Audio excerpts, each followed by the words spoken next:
Welcome, friends, to this monthly meeting that we are having now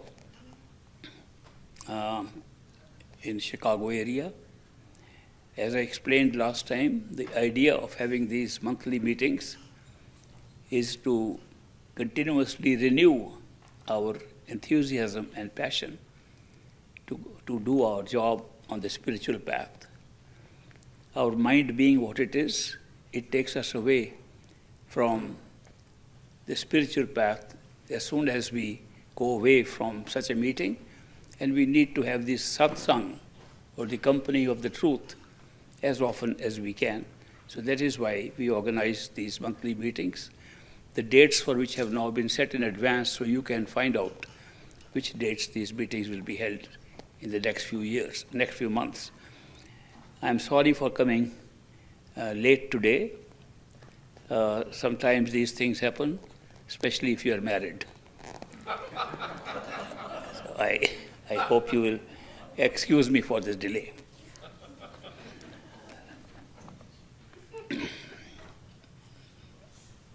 The spiritual path is a very simple one.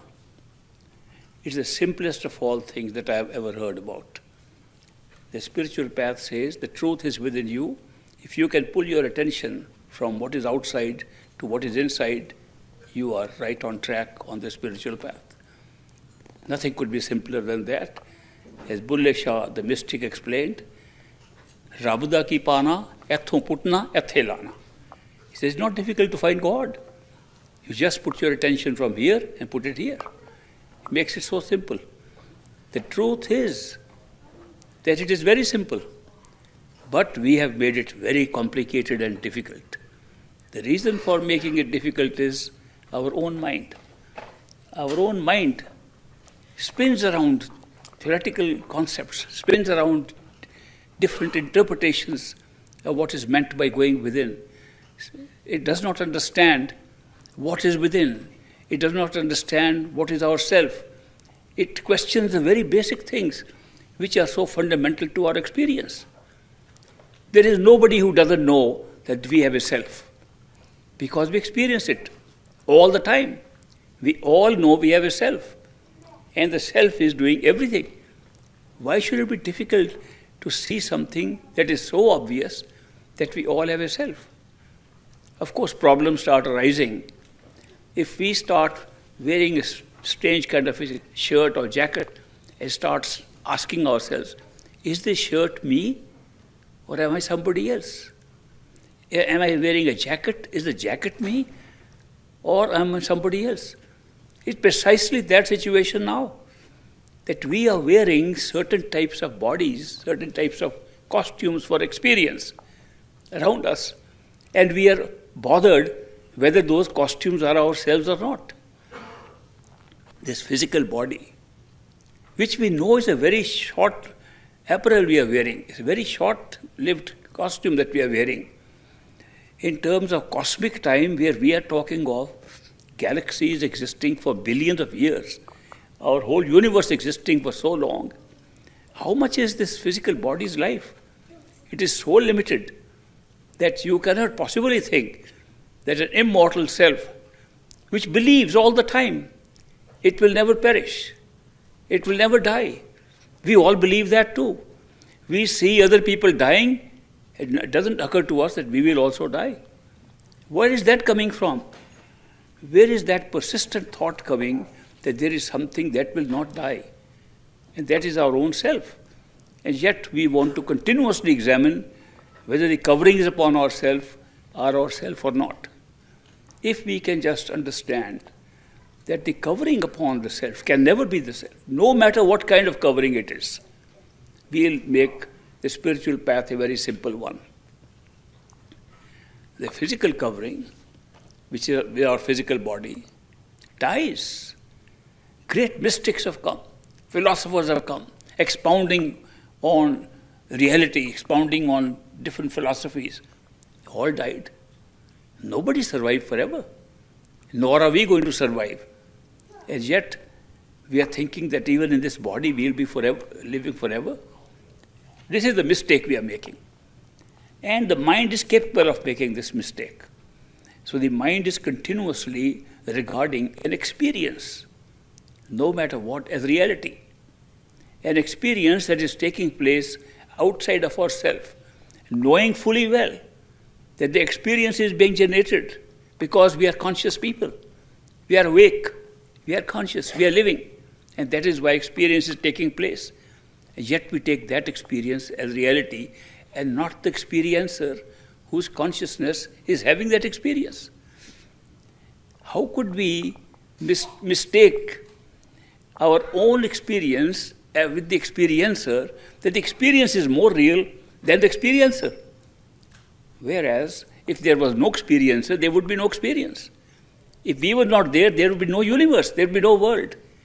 It should occur to us that supposing we become unconscious, what happened to the world? The world disappears. For us, the world disappears. But we think the world is more real, we will disappear. Therefore, the truth is that we are having a very inverted look at what is happening around us. We are looking at outside things which are just occurring because we happen to be self and conscious. Therefore, we think what is happening outside as an experience is more real than ourselves. We have experiences right now here. We go to sleep and we forget what is outside. Yet we take the outside to be more real. We go into sleep state and have a dream. The dream becomes real. And so long as we are not aware that there is an outside wakeful state, we think the real dream is the only reality. When we wake up, the dream becomes unreal. Can we not imagine that if this can happen once, it can happen over and over again? That this could also be a dream which we are taking to be real, and we could wake up to another reality, and this will become unreal like a dream. These are facts which are so obvious to us, and yet we ignore them because the mind is taking us on a big ride into our experience outside and not into the experiencer or the self within. This experience outside is being generated in a beautiful way. It is so perfect, so beautiful, that there is a difficulty in not considering it to be real. It looks so real. You examine the experience and you measure the things. We keep on measuring things all the time. And measurement is one thing that has made reality for us outside. I remember a story. Sometimes we remember these stories, they come to help us to understand a point. Not that this story itself has some significance. I remember the story of a very benevolent king who wanted all his subjects to be always taken care of, and he wanted to make sure they all have a housing, they all have proper food, and they all have proper clothing. So he would send his emissaries all over the country to find out how people were doing. One day, they came back and reported to the king that there is a man living in the forest. He has no house. He lives under a tree. He has no food. He's eating raw berries and apples from the wild trees. He has no money to buy clothes. He's wearing some old tattered clothes. And he has a group of followers around him who are also in the same state. The king said, "That's the kind of man I would like to go and personally help." So the king packed up a lot of gold in a suitcase, about 14 kilograms of gold, which he thought would be sufficient to make him a nice house for himself and his followers and provide enough for his food for his lifetime. He packed up the gold and took it to the forest and met the man who suddenly got up. He said, "Your Majesty, what brings you into this forest?" He says, "I have come to reward you. I have come to help you because I understand you have no house and you have no clothing and no food, so I brought something for you." He said, "Your Majesty, what have you brought for me?" He said, "Here's a suitcase of gold.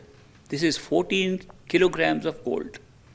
And I have brought it to you so that you can get a house, you can get food, and live happily ever after along with your followers." The holy man sat down. He said, King, can I serve you something? The king was surprised. What can he serve me? He said, I have an apple. I plucked an apple from a tree. I can give you that apple. So the king said, all right. The retinue sat on the ground. The king also sat down. And the holy man took out the apple and began to cut into pieces. He saw there were 8 people sitting there. He counted them, 1, 2, 3, 4, 5, 6, 7, 8, and he cut the apple into 8 pieces. Before he could give it, another group of 10 or 12 people came up.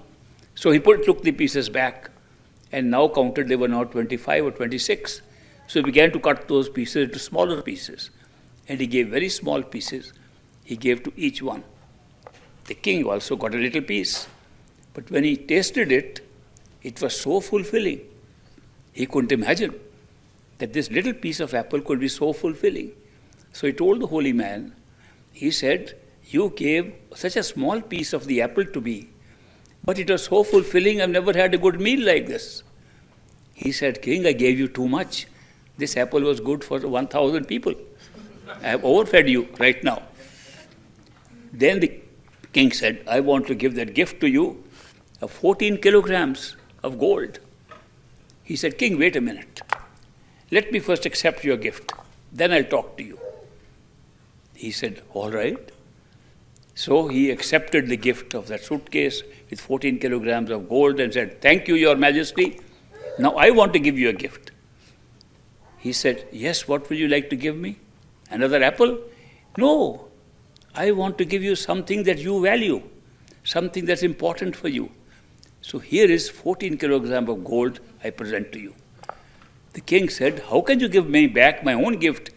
He said, that means you never gave it to me. Because if you still think it's your gift, you never gave it to me.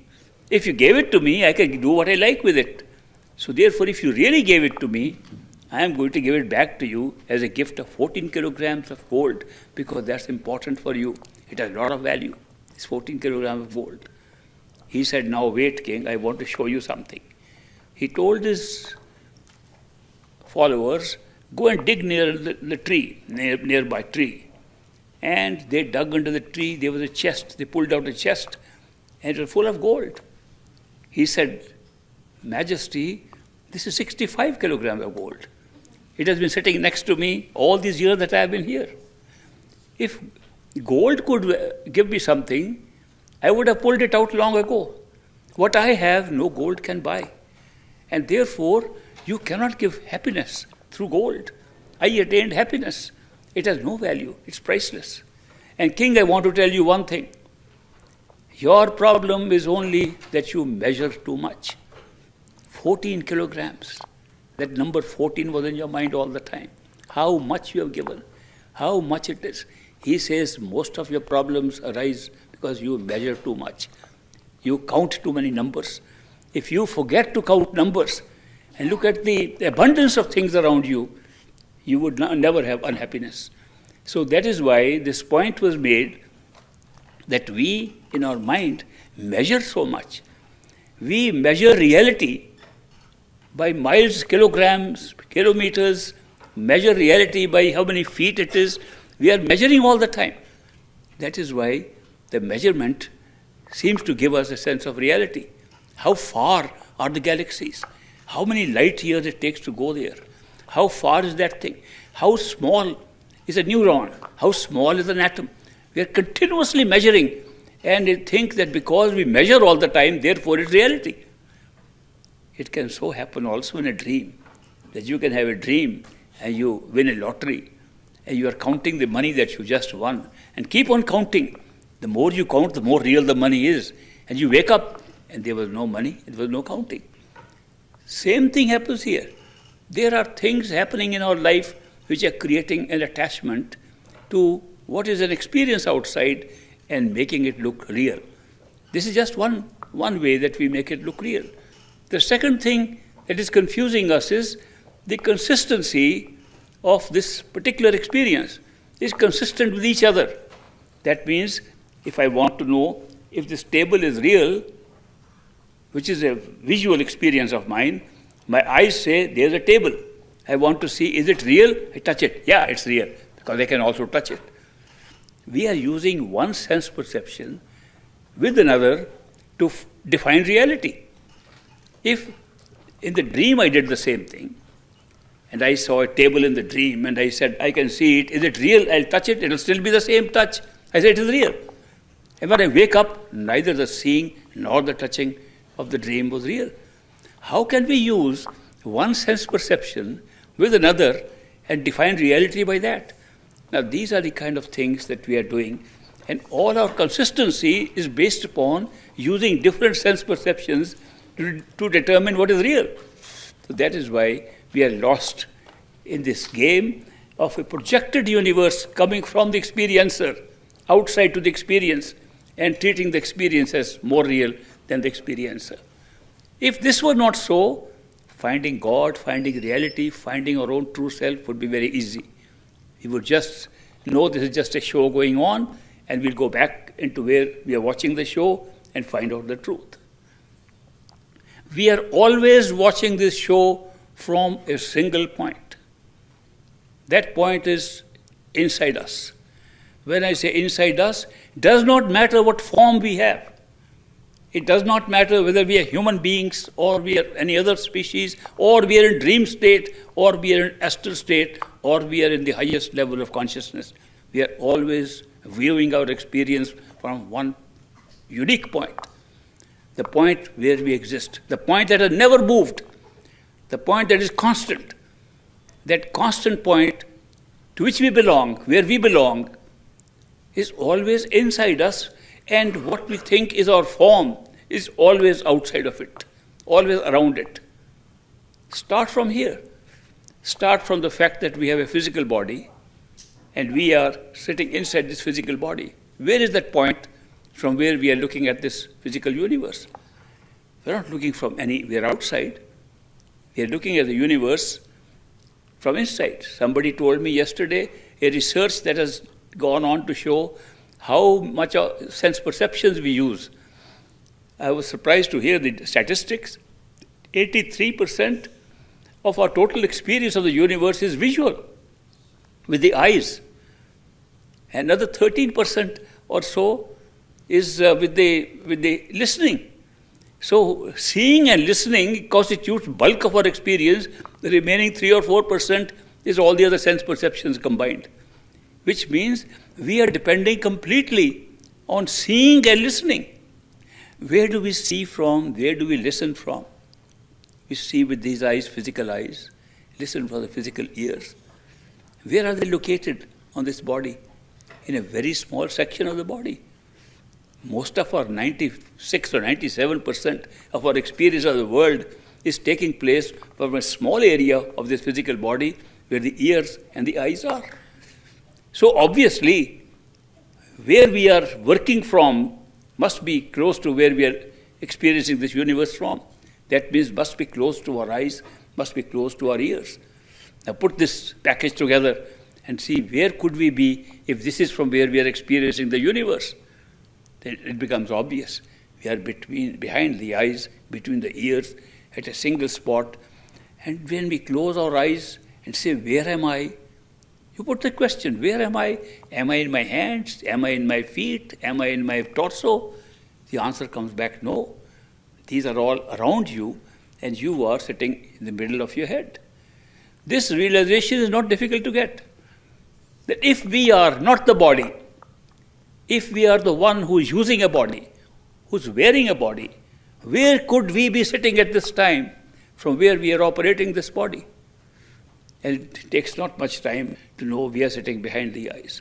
With so much knowledge of our whereabouts, that where we are, it should be easy now to go and find out who we are. Once we know where we are, we should be able to find out who we are. So close your eyes, close your ears, and say, where am I now? Let me find out. If I just close my ears, close my eyes, where am I? Right in the center of the head. That's, you can feel, you can experience that you are in the center of the head from where you operate if you are not the physical body but are wearing it as a costume. The whole of the body is around you, and you sitting right up in the head. And everything that is happening, your thoughts, your feelings, your conversation with people, your ability to experience the world is taking place from there. So once we know that place, we have a very good starting point on discovering who we are and ultimately finding out who is our creator and which is our totality. We miss this point. People tell me they have been trying to meditate, they have not been able to find that spot. Why? Because they say we go looking for it. Now, if you start looking for something, do you realize you're not looking for yourself then? If somebody has lost something inside and is looking for it, he'll always look away from himself. When you want to see yourself as separate from yourself, then only you look for it. But when you know where you are, you don't look for it. If somebody says, where am I? You are here. You are where you are. You can't be looking for yourself, but we start looking for ourselves. And therefore, we move our attention away from our own self. There was an old woman in a village who had no electric power in her house, no light in her house. And she was outside under the street lamp and looking for something. A young man came by, said, "Ma'am, can I help you? Have you lost something?" She said, "Yes. I was sewing some clothes and my needle fell from my hand and I'm looking for it. I don't know where I dropped it." He said, "Ma'am, I'll try to help you also." He also began to look under the light of the street lamp. Then after a while he says, "Ma'am, do you remember where exactly you dropped it?" She said, "I dropped it in my house." And he said, "Then why are you looking outside?" "Oh, I have no light inside. That's why I'm coming out." Can you imagine this is our story? That we know where we are and we're looking outside? You know, why? Because when we close our eyes, it's dark. Therefore, we must look outside where there is light. We are doing exactly what the old woman was doing. That's it, knowing fully well that we are inside, we are operating from there, we're looking at the wrong place. And looking for something does not mean you know where you are. Where you are, you should know where you are. So that is why the very first step which can give us an actual experience of who we are, an actual experience of what our reality is knowing where you are, which is so obvious that if you close your eyes, you are behind the eyes, between the ears. What could be more simple to specify? That you are behind the eyes, between the ears, one single spot. These great teachers of anatomy, they are telling us about the importance of the brain and how the brain is so located, where is the point of consciousness they are examining. I remember when I was working with the government in India, our chief secretary of a state government and a very important person came from outside overseas and had an accident and got into a coma. We were very afraid that this man might die here, it will be a big slur upon our administration, we could not take proper care of the VVIP, and so we summoned the best doctors, the best brain surgeons in the world. We got them from different places all over the world, and one big surgeon came who had done more than 1,000 surgeries of the brain.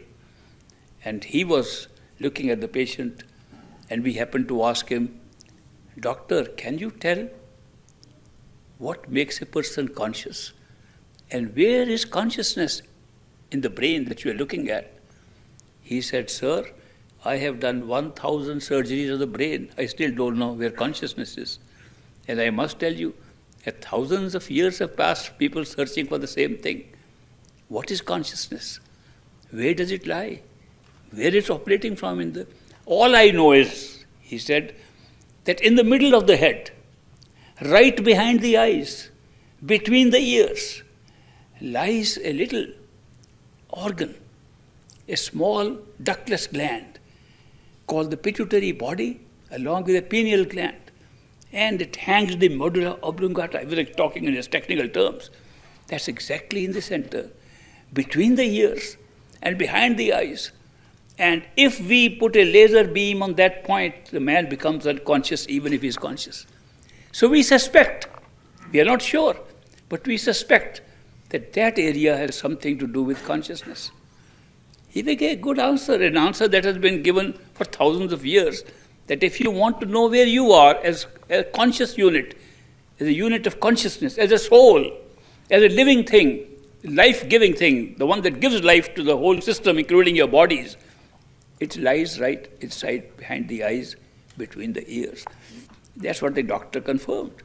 So, knowing that, now can you say, can you imagine you are not a body? Just this much. I am not a body. Who am I? Close your eyes, close your ears, and ask this question. I am not the body. Where am I? Who am I? And you will notice that you are speaking with thoughts in your head. You are asking this question without opening your mouth. The question is not being asked by the body anyway. The question was being asked by something, another voice of yours that's inside. So you ask that question inside, where am I located? And you'll say, the one that is asking this question is not the body. The mouth is not speaking. My mind seems to be speaking. Some other voice is speaking. I recognize the voice. It is myself. I know I am thinking. It's my thought. It's my question. Where am I thinking from? And if I can think there, can I also see? You notice that you are seeing inside your head in the darkness in front.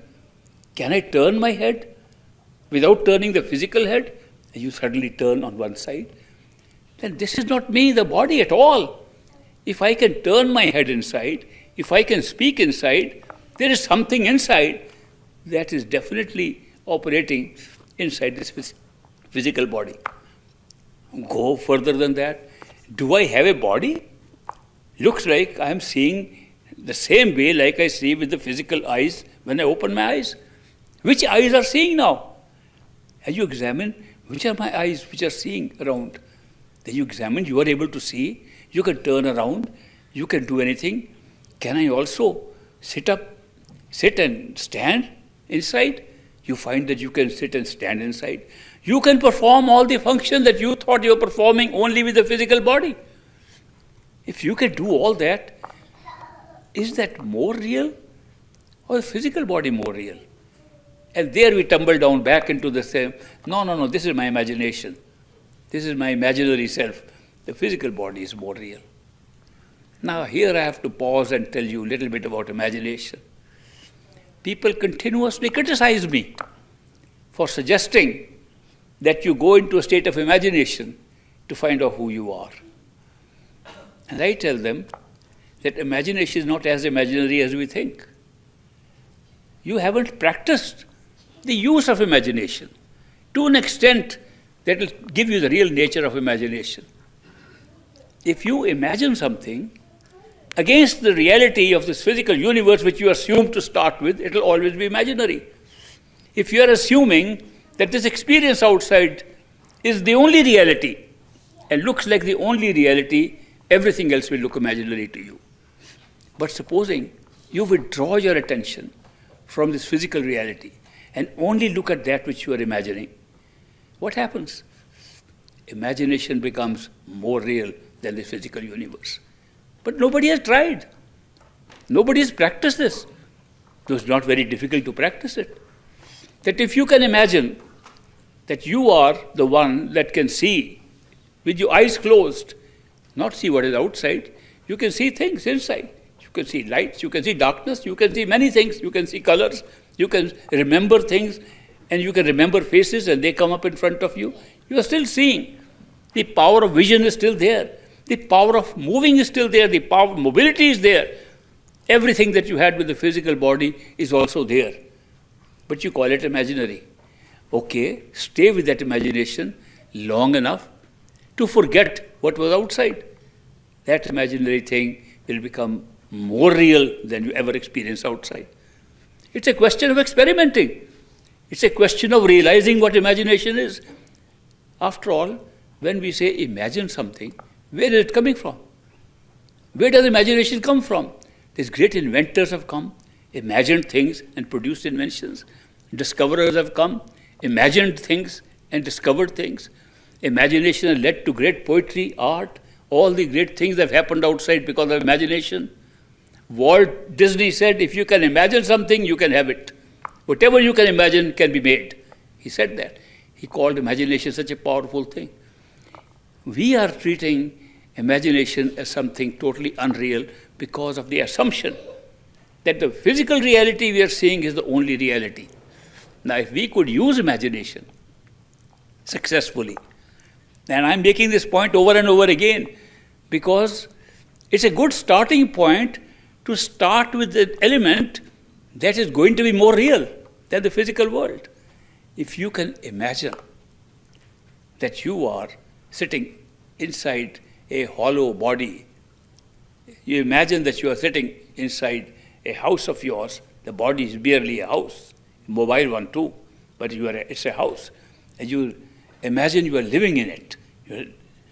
You can have the experience of imagination becoming more real than this. Supposing I were to ask you to come and stand next to me on the stage, it will be pure act of imagination. I'll say, can you imagine you are standing next to me? You say, certainly, that's not difficult. You can see you're standing here. You use your imagination. But how much of your attention have you given to your imaginary self standing next to me? 1 or 2%, 10%. Bulk is where you're sitting now. Bulk of the reality is there. So you say, I'm using part of my attention to create an imaginary self. Supposing you are able to give more attention to the imaginary self standing next to me and make it more than 50%, do you know that the imaginary self will become more real and the one sitting in the audience will become less real? A great experiment, a very great experiment in understanding that it's the division of attention. How much attention you put to something, that makes it real. We are giving 100% attention to this physical world and we make it real. That's the power of attention. Attention is a very, very important gift given to us. If we had no power of attention, we'd be drifting around with no sense where we are going, what's happening, no direction, no free will, nothing to be done. It's the power of attention that's giving us all these great experiences. We have 3 layers of consciousness. Consciousness means that you have the ability to have an experience. Now, whatever you experience is part of your consciousness. You are conscious of something, it gives you an experience. Consciousness is a generic term which means that you have the ability to be conscious. You need not always use it. Even when you're unconscious, you are conscious that you are unconscious. So consciousness is merely a generic term to show that you have the power of generating awareness. Awareness is an actual fact. What you are aware of is a part of consciousness that you are using to become aware of. You can shut your consciousness, go to sleep and have a dream awareness. You can wake up and have a wakeful awareness. You can go into a state of samadhi, into a higher spiritual region and have a higher awareness. So awareness is always a part of the use of consciousness in a certain context, in a certain way. You use consciousness and make awareness. Now we are aware. Right now there is this auditorium. It doesn't change. The whole auditorium will remain the same. Whatever we are looking at is always there. Nothing is changing while we are watching it. It's not a moving experience we are having. It's a static experience. A static experience of this whole hall with all the chairs and the stage, and I'm sitting talking to you, is just a static experience. Now supposing you want to put your attention on these flowers here, that you have the ability. So attention is like a little probe of awareness, which can move where you like. Awareness cannot be moved. Consciousness cannot be moved. Attention can be moved. Therefore, the gift of attention that has been given to us is the greatest gift for investigating anything. We can put our attention on anything and investigate it further. If you want to look at a particular thing, put your attention. If you focus your attention, which means concentrate your attention on something, that thing becomes more clear, more part of your own observation than other things. If you concentrate on these flowers, you'll forget even I am sitting here. you will be putting so much attention on this. Wherever we concentrate our attention, we can create a reality of that experience. Since our attention is scattered all over this universe, all over this world, therefore the world is real for us. It's a scattered reality. But when we put attention, we want to read a book, we put our attention on the book. And we get so absorbed in the book, we can't notice what else is happening. That's because we are using attention as a means to concentrate your observation on some one thing. Do you know that's the very instrument we can use to discover who we are? We can put the attention on ourselves. We can concentrate our attention on ourselves. These are great features we have got. And we've all got it. It's not that some gifted people have it. We all have this power of consciousness, awareness, and attention. And when we put our attention and concentrate it on one point, we can discover its reality. Therefore, if we were to put our attention on our own self, we know where it is. We know where we are operating from. Behind the eyes, between the ears. At what has been termed very appropriately the third eye, the center of consciousness. The third eye center. It's been called the third eye significantly because these two eyes create two images. It's just a method of looking at things. The visual process that takes place in the physical body takes responsibility because two eyes create the stereoscopic effect and gives us effect of distance and depth to create a vastness of this world. With one eye, you can see a photographic picture, but you cannot see the depth. But with two eyes, they combine, and they combine to make one single image. Where do they combine? They don't combine here in the eyes. We don't see two pictures when we look outside. Where are they combining? If you examine this simple question, where are the two images being watched by the two eyes on the human body, combining to see one image? Close your eyes and think of it. It's right behind the eyes, between the ears, exactly the same point. Therefore, it's called the third eye because that's where the two eyes combine to create the image that we are seeing all the time. We are using our third eye day and night without realizing we are doing it. The third eye center is merely a notional point where we combine the vision of the two eyes and see inside.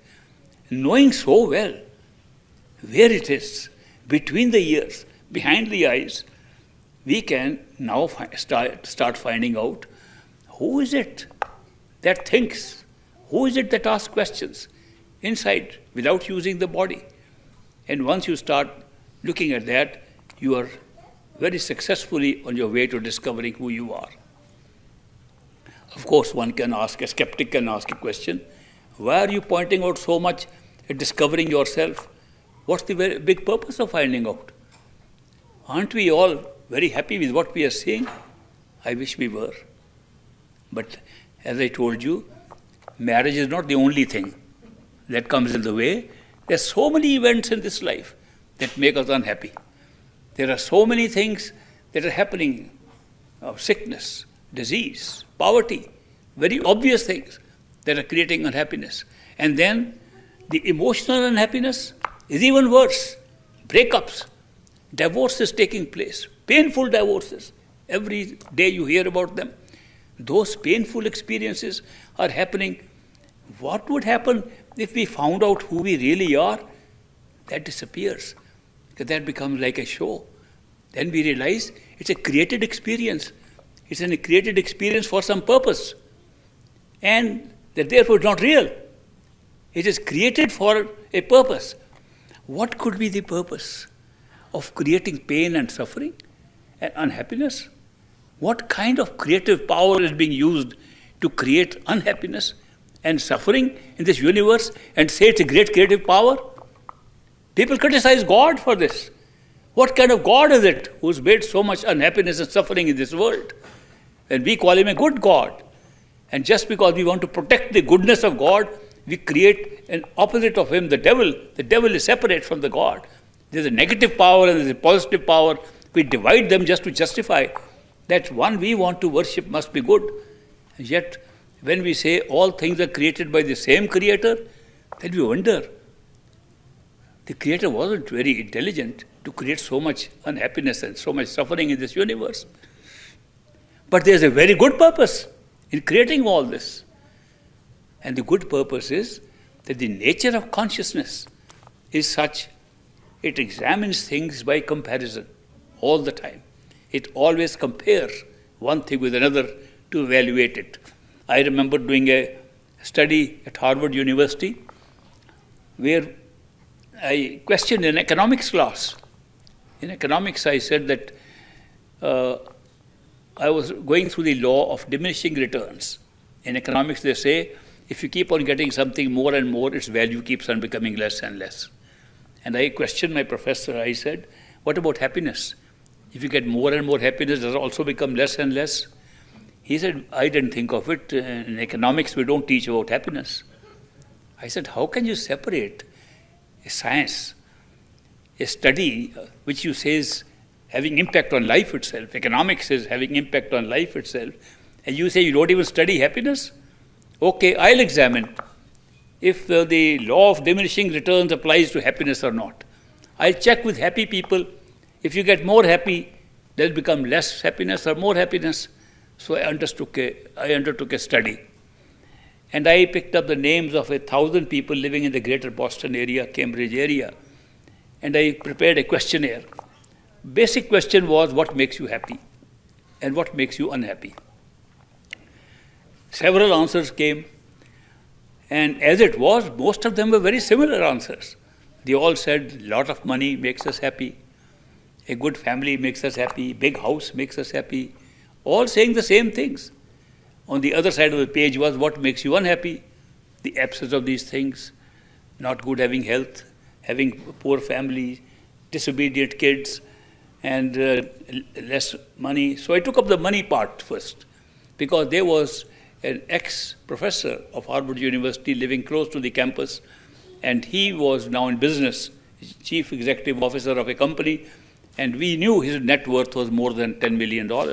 So I said, he's a happy person with a lot of money. Let me go and have a follow-up questions from the questionnaire. So I met him, and I said, let's talk of the value of money to give you happiness. Are you happy? He said, not at all. I said, in the paper you wrote that money makes you happy. He says, look, my dear young man, I was also in the same university. I taught as a professor there. I've come into business. I spent 5 years getting my graduation. I spent another years to get my doctorate degree from there. And I then became the chief executive officer of this company, and I have got a net worth of $10 million. Look at the bloke next door to me. He never went to college, and he had 20 million. How can I be happy? His happiness was not dependent on what he had. His happiness was what the other guy has got. Do you know this is the standard measure we all have in consciousness? That we always want to compare. And if the other man suddenly broke down as nothing, you become happy. That means the suffering and unhappiness that is outside of you, not yours, makes you happy. It's amazing that this thing should be built into our consciousness, that we are always comparing with opposites. And now if you look at it, the value of the principle of pairs of opposites. What is happening? Do you know all experiences we are having here in the physical world are based upon pairs of opposites? If there was no darkness, we would never even see light. We won't even know what light is. Everything, if there was no unhappiness, we would never know what happiness is. If there was no ill health, we would never know we are healthy or not. Everything we are experiencing in this world is based upon pairs of opposites.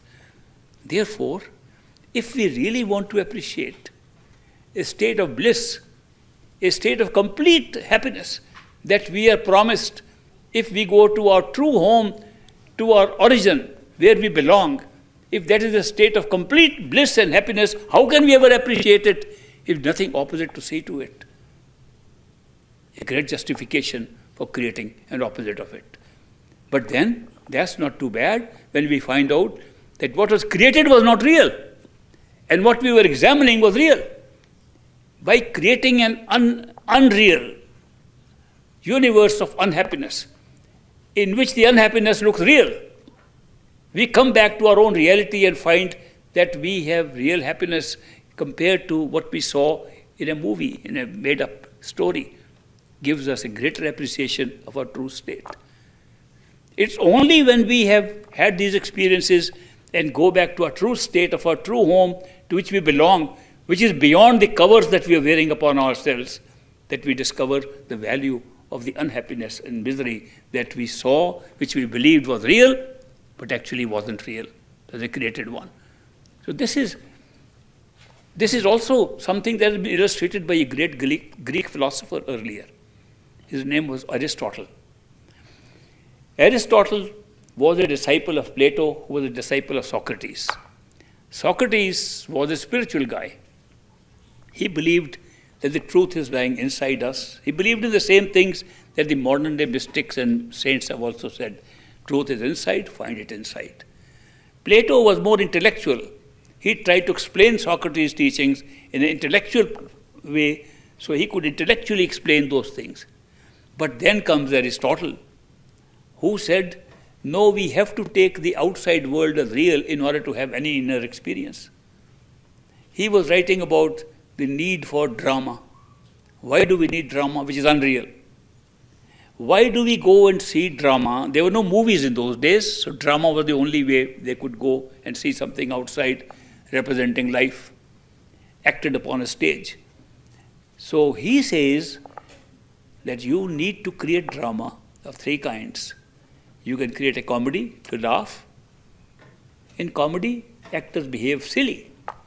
They behave worse than they are in normal life, and we laugh. Or you can have tragedy, in which case the actors, in spite of their nobility, in spite of all the goodness they have, they fall tragically.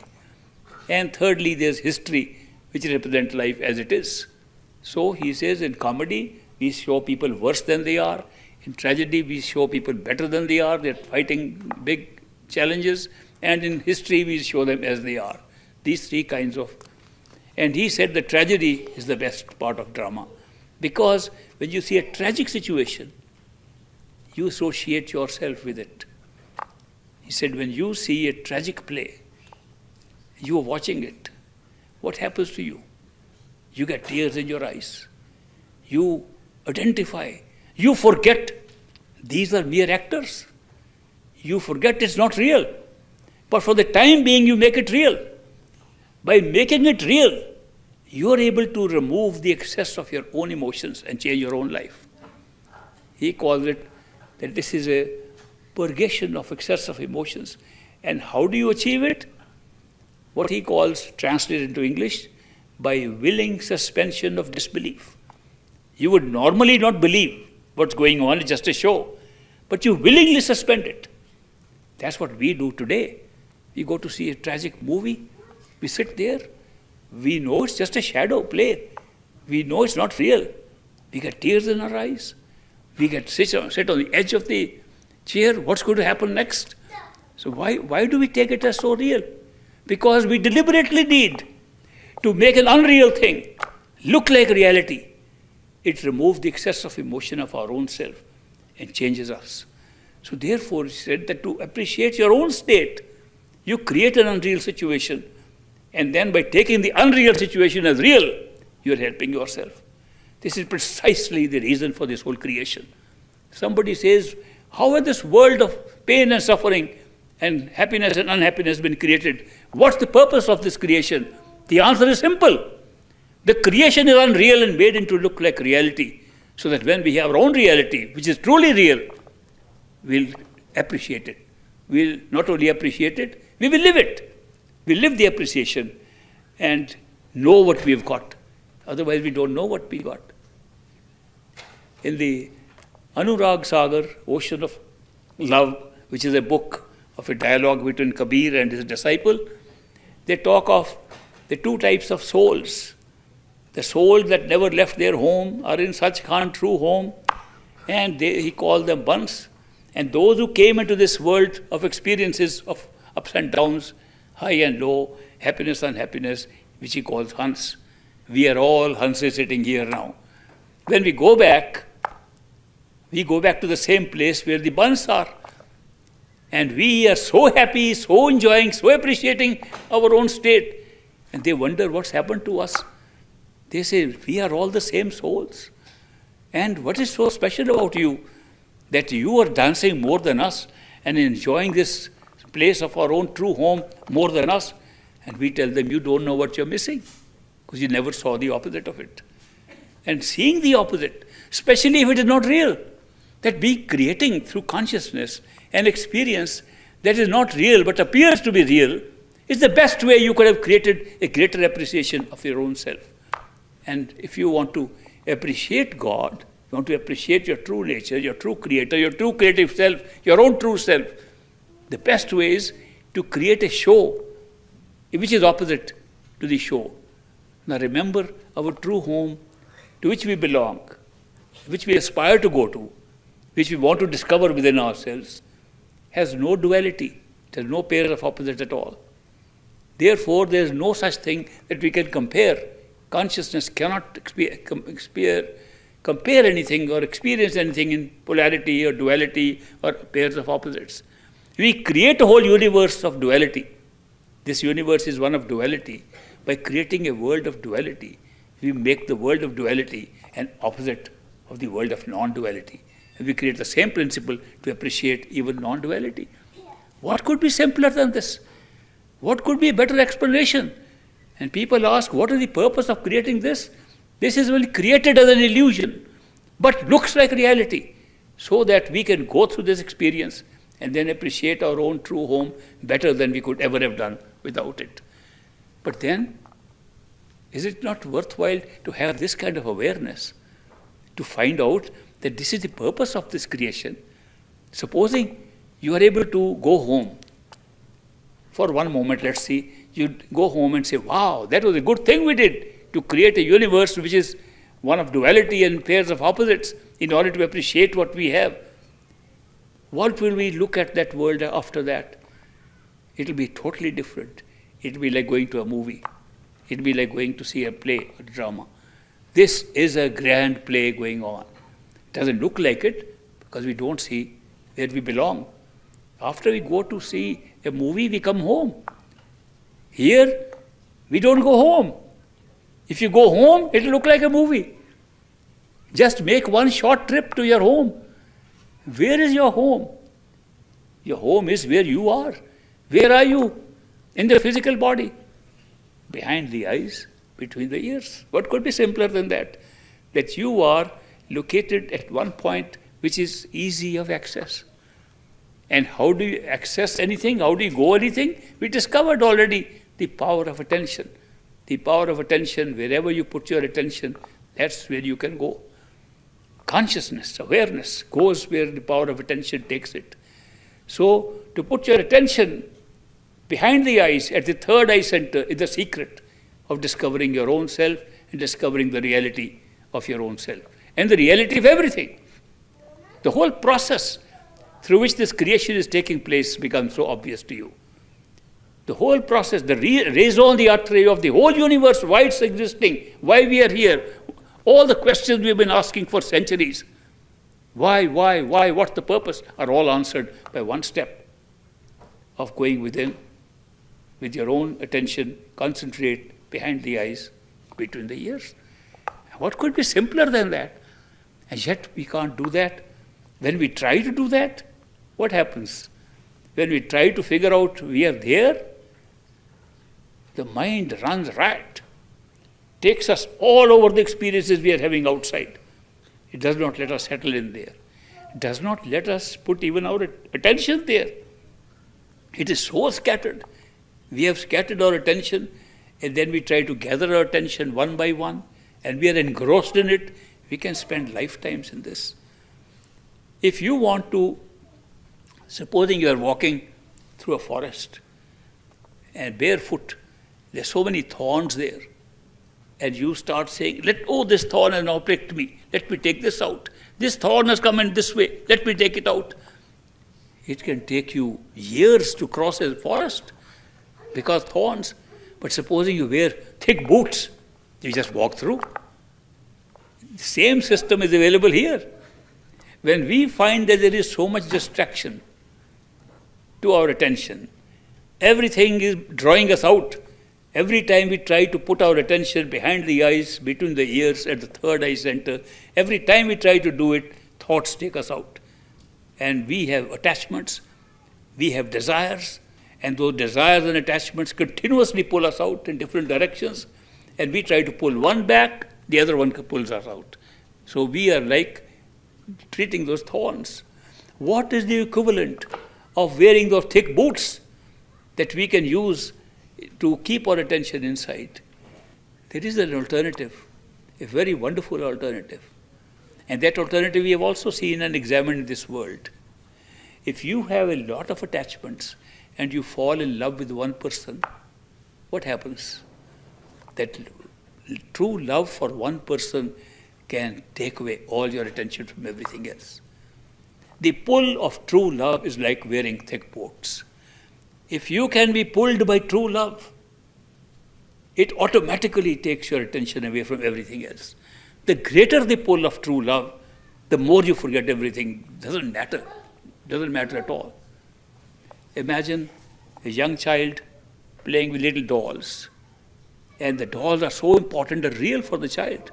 You take away a doll, child cries like it has lost everything. Those dolls are so important for a child, all the attachment is with the dolls. When the child grows up and falls in love with somebody, what happened to the dolls? All dolls are forgotten. It's the same situation here. When we are so attracted to the worldly desires and worldly attachments here, if something like falling in love can pull us, it makes us forget all those. Not one by one. It makes us forget in lump sum. We forget these attachments outside. The pull of unconditional love is so strong that it can really hold you and prevent distractions that take you away. So that is why these great mystics and scientific meditators who came and told us the method to withdraw your attention, they said if you keep on trying hard to take away all your distractions one by one, you'll spend lifetimes after lifetimes and not achieve it.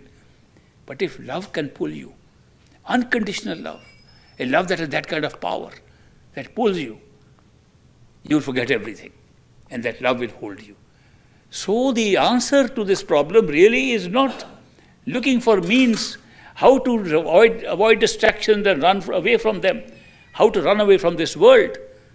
The answer is to be loved by somebody inside. It's so powerful that it pulls you and you can't remember anything else. The love is so powerful. And that love, unconditional love, comes from something that's inside us, not outside. Because if it is outside, it's again pulling us outside. It should be something that pulls us inside. Now, what kind of love exists inside us that can pull us? Now, this is where we have to now discover a new reality. The reality is that our own self has the immense capacity for love. That unconditional capacity for love lies within our own self. If we knew what our self was, we would instantly fall in love with ourselves and be pulled inside. We don't know ourselves. We don't know ourselves. If we knew who we were, we'd be pulled inside.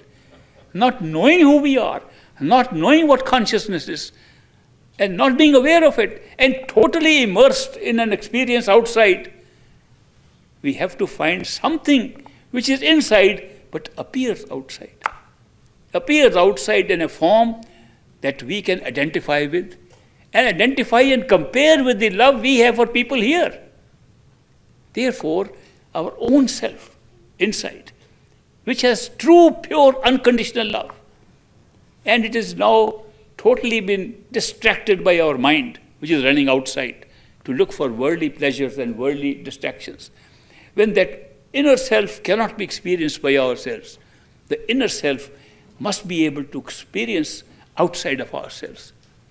How can you find your own inner awareness, your own inner consciousness outside of this experience? You can.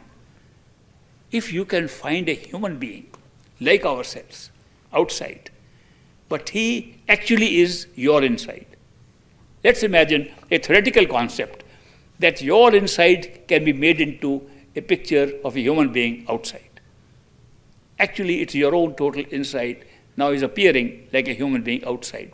Knows your inside better than you know, because it is yourself. If a human being has the same capacity to pull, which the inside has the capacity to pull you, what would happen? You would experience the same unconditional love that you would experience if your own self were to pull you inside. Such a human being is the one we call a perfect living master. A perfect living master is no other than your own self being projected as a human being outside. The true master is your own true highest self. The true master who can pull you with unconditional love is your own true self. Your own totality of consciousness is your master and pulls you from within. But you can't see it. You can't experience it. You can only see outside. And your reality is confined to what is outside. Therefore, you must look for things outside. So the projection, the capacity to project and make a whole universe is also being used to project your totality outside in the form of another human being. Because we are used to having an experience of love with human beings. We know what love for human beings is. We have experienced it. Therefore, we can understand it. We can know it. Therefore, our own inner self, which is our true master, our true guide who can take us to our own totality, our own self becomes a human being outside. And therefore, when we come across such a human being, what happens to us? We experience the same unconditional love. We experience the same pull that would be pulled if it was our own self pulling us back to our true nature and true home. Such a person, therefore, a perfect living master has not come to teach us anything. Of course, it's nice to be taught because our mind loves to be taught. All the time, mind wants to learn. And therefore, say, okay, learn things. There are plenty of teachers to teach you how to learn things. But the perfect living master's role is when we are tired of this experience, this journey here, when we are tired of the experiences we have been having here, and say, we have had enough. We want to go back home. We want to go back to our true home. He should appear. By a pre-arrangement, by ourselves as our own true self. Nobody else has made this arrangement. If everything else outside is being projected and created by us, so is a perfect living master also being created by us. But it's a creation pre-planned by us so that when we get tired and when we are done with this experience of this world, we should be able to go back home. Since we'll be so distracted, we'll forget where we are, we'll forget what is real, what is not real. When we'll forget all this, then part of our true self, our highest self, should appear in our experience. And such is the happening, that when a perfect living master appears as a human being and we experience unconditional love, which we cannot experience ordinarily because the mind isn't capable of that. Soul is capable of that. Our own self is capable of that. Our consciousness is capable of that. But the thinking mind is not capable of it. When that happens, we are pulled by the unconditional love. It is pulled from outside and gradually pulled from inside. And what does that perfect living master tell us? He doesn't say, come and love me. Come and take care of me outside, like others would do. Others would say, if we love them outside. He says, go inside and find me there. You will find my real self inside you, not outside. I have come outside to push you back inside to see where I am. I belong within you. I am your real self. You go inside and find me. Therefore, he brings us back to the same track. Go behind the eyes, between the ears, and he's sitting there. He makes it more formal and more organized because our mind likes organization, our mind likes to put things in right order. So he says, all right, you pull your attention inside and we'll help you in that. Help you methodically, help you with the tools that your mind wants to use outside, help you with meditation, help you how to put your attention inside, help you how to deal with the distractions of the mind, do all those things, and come and meet me inside. This unconditional love you're experiencing outside will be translated into many times more when you see me inside. When you see me inside, it will look like I am still separate from you, another projection of yours. And we'll start a journey to totality, to our own reality, where you'll find you and I were always the same. It was your own self that pulled you back. This is the true nature of the spiritual path. This is what we've come to share here. And I want to make it clear that people ask me about methods of meditation. I don't give much importance to it. My own master, great master, Hazur Maharaj Baba Sawan Singh, never gave importance to it. He said the secret is love and devotion. The secret that will take you to your true home is love and devotion. People go into rituals, so trained by religion, we are so trained by different religions, that rituals are important. That what we chant, what we speak, is going to help us to go to God. Can you ever imagine that repetition of physical words as mantras, as Simran, a physical activity, will take you into an area where there is no time and space and no language? How can we be so mistaken? That just by repeating mantras, has anybody ever gone to Sachkhand, to a true home? Question doesn't arise. You can't even go beyond the astral plane. There is no language after that. Therefore, it is not that these rituals, outside things, are going to help you very much. Remember the basic thing. Basic thing is love flows from the soul. Love flows from our true home. Love is the only thing that connects us continuously from one level to another till our true home. If anything will take us back, it will be love and devotion. Even meditation without love and devotion is a hollow thing. You can keep on meditating all your life and get nothing out of it. There are people who are doing it, and they think it's just a ritual. We have borrowed rituals from religion and implanted them into spiritual teachings and spiritual practices. No, the spiritual practice is to go and find the beloved, have the experience of love, outside and inside. And then something very strange will happen. You will discover that nothing can happen outside, nothing can be created as an experience outside unless it's first created inside. Therefore, the inside and the outside are the same. It's only not our lack of vision that we can't see. We think this is the reality, that's imagination. You go inside, you'll see the imagination is translating into reality outside. Whatever you're imagining is becoming real outside, it'll become more real inside. So that is why people want me to comment upon different types of meditation. I say, follow what you like, so long as you are trying to reach through your attention the third eye center behind the eyes. If you are using any meditation that takes you there, good, start with it. The ritualistic part of meditation is not important at all. People tell me, should we hear from the right ear, the sound that comes, or left ear? Left ear kal, this is dhyal, that's negative, positive. Do you think that God rests in the ear? You think reality can be found in a physical part of a human body? I mean, how can we be led by these things just because we are so used to rituals and ceremonies of religion that we make spirituality also into religion, into a series of rituals? No, the truth is that only love and devotion can pull you to your own true self, because it's connecting you continuously to your true home. That is why if you want to practice meditation, any kind of meditation, please remember it's the love and devotion. And you must have a beloved who is inside, a beloved that pulls you from inside. We have had plenty of beloveds outside. I don't know how long they pull us. Sometimes 3 months, sometimes 6 months. People have come to me and asked my blessings. We are soulmates. We found each other. Must be that we have known each other for many lifetimes, for centuries, and we are identical to each other. I said, I bless you.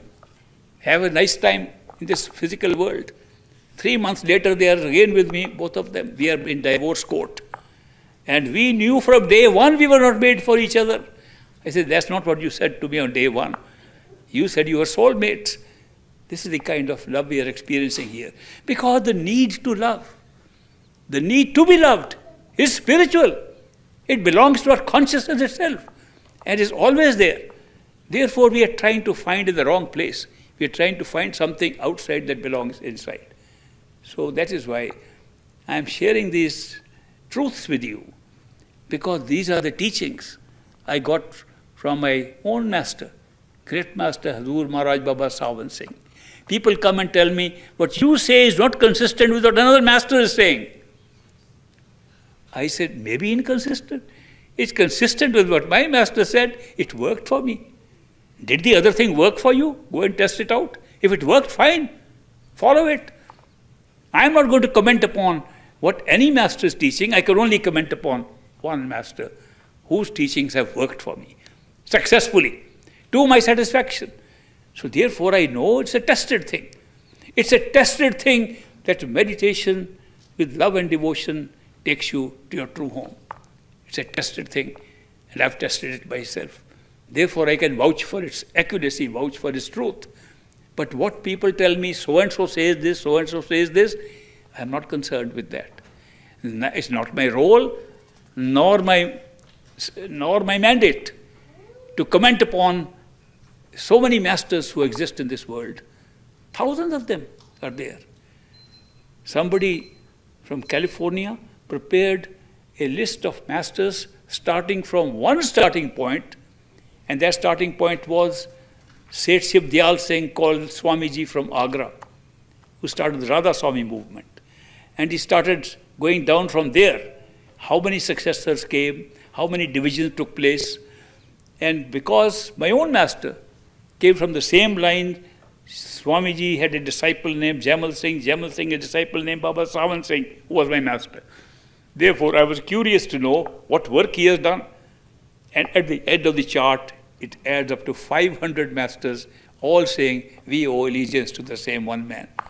Out of great master itself, there's more than 100 who are claiming that we are direct in the lineage of the great master, Baba Sawan Singh. It's not my work, not my duty, not my role to go and comment upon any of these masters. Don't ask me questions about them. You want to know the truth? I can tell you the truth from what I learned from my master. He was a great master. What he said, what he promised, he delivered. That's the whole test of a perfect living master. That if he says this can happen and it happens, what other proof do you need? The proof of the pudding lies in the eating. And that's why if you ask me any questions, ask me about the work that I learned, what to do, how to meditate, how to find the truth from great master Baba Sawan Singh. I am ready to tell you everything.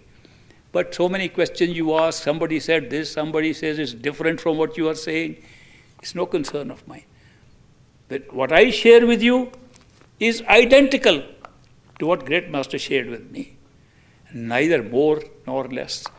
Therefore, I stay with that. So I am all meeting you once a month here and some places outside, mainly to share my experiences with the great master and to say that it is not that difficult as you think. Put your mind to it. If you are interested, if you are tired of this world, put your mind to it and discover the truth within yourself. There is somebody pulling you from inside, and that pull you can't see. Therefore, see, if you have made a projection of that pull outside, where is that unconditional love coming from? People say, we want to know which master to follow. I give them a simple answer. Whoever pulls you with unconditional love, follow. It doesn't matter. If the master says, go within, and pulls you with unconditional love, follow. One man wrote to me, I have two masters. Who should I follow? I gave the same answer. He said, both are pulling me with unconditional love. I said, you are very lucky, we can't find one. You found two. Follow anyone. The question is that this is a path of love and devotion, and wherever that pull comes, you follow. Supposing the master is not a highly evolved master, just has ability to go within to the astral plane, which he thinks is Sachkhand. All the heavens are there. who we worship as God are there, sitting on thrones and ruling these universes, created universes. Somebody takes you there and says that is our true home. Follow him. If you find that you want more than that, automatically by your own arrangement, a perfect living master will come into your life thereafter. At every step you will find that so long as your seeking is for more than what you are getting, you will get more. So seeking is the secret. If you seek for more, you will get more. So these are the simple experiences I have had with the man with the white beard. And therefore, I praise him and give all credit to him. I don't take any credit to myself, because all that I am sharing with you comes from that one man, Hazur Maharaj Baba Sawan Singh. So all the credit goes to him. I am very happy that you could come and join me today, and I hope you'll forgive me for the little delay in starting the program. We'll have a short break, and I'll see you again in a little while. Thank you.